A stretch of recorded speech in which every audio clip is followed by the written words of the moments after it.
Hidden within the microscopic world of water lies the single-cell creature that seems almost otherworldly. This is Trichodina, a tiny, disc-shaped organism that might remind you of a spinning UFO or a delicate clockwork mechanism. But Trichodina isn't just a beautiful piece of microscopic art. It's an ectoparasite with a critical role in aquatic ecosystems. Its unique anatomy and behavior make it both a marvel of nature and a challenge for aquaculturists and fish keepers. Let's dive into the fascinating world of Trichodina and examine it, starting with a fish. This small gambusia fish accidentally entered my plankton net while sampling in the Yarkon River in Israel. On its eye, we can spot a couple of Trichodina running around and feeding on the surrounding bacteria. While a small number of Trichodina doesn't affect the fish considerably, a large number of it can cause a disease called trichodiniasis. Infected fish may exhibit signs like excessive mucus production, gill damage, or unusual swimming behavior. Left unchecked, these tiny parasites can harm fish health and even lead to significant losses in aquaculture.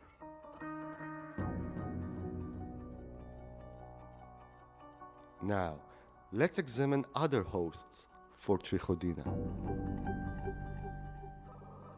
Here is a copepod, a small crustacean.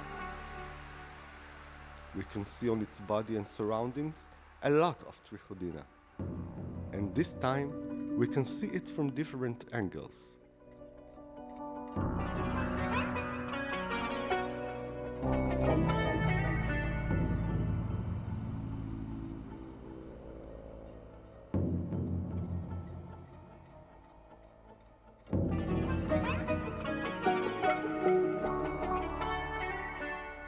Trichodina is a nuisance for the copepods as well. But unlike fish, they are molting, shedding the Trichodina and get a new healthy skin. Scattered on the molds, we can see the Trichodina from different angles. Here, we see an Asplankna rotifer with Trichodina running all around it.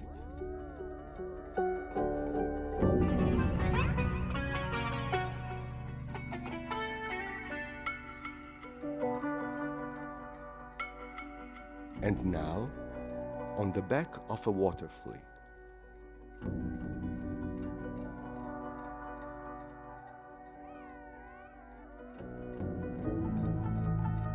How would you like a turbojet engine constantly hovering over your eye?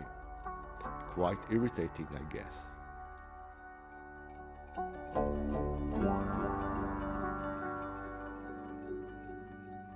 This brings us to the second part of the video, where we'll explore the morphology and anatomy of Trichodina. Oh, wait, that's something completely different. Okay, back to our Trichodina. Its diameter is around 60 microns, half the width of a human hair. Trichodina belongs to the ciliates, and as such, it bears cilia, or fine hair over each cell, which enables movement, prey capture, and suction. This illumination technique accentuates the peripheral cilia, and later we'll see other parts that bear it. We are now watching a side cross section, and by delicate focusing, we can watch two rows of cilia. On the top, the long peripheral ones, and the shorter ones on the bottom that enables adhesion. In the middle, we can see the macronucleus, which controls the non-reproductive cell functions, such as metabolism.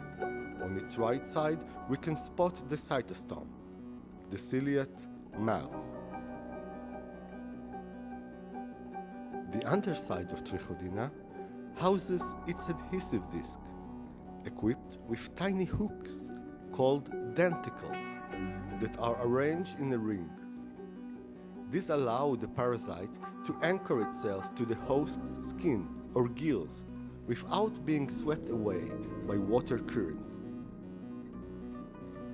Looking from the top, we first see the top row of cilia.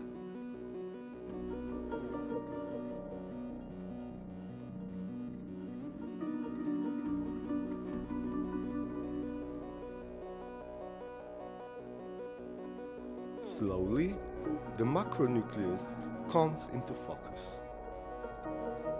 And around 10 o'clock, the micronucleus. Trichodina, like all ciliates, has a macronucleus for routine cell activities and a macronucleus for reproduction. These features allow Trichodina to efficiently attach, feed, and reproduce, ensuring its survival in the challenging aquatic environment.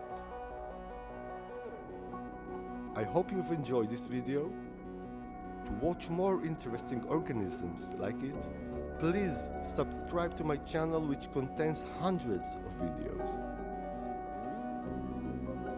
Past the fish, I've left some more beautiful imagery of Trichodina for your enjoyment. Goodbye.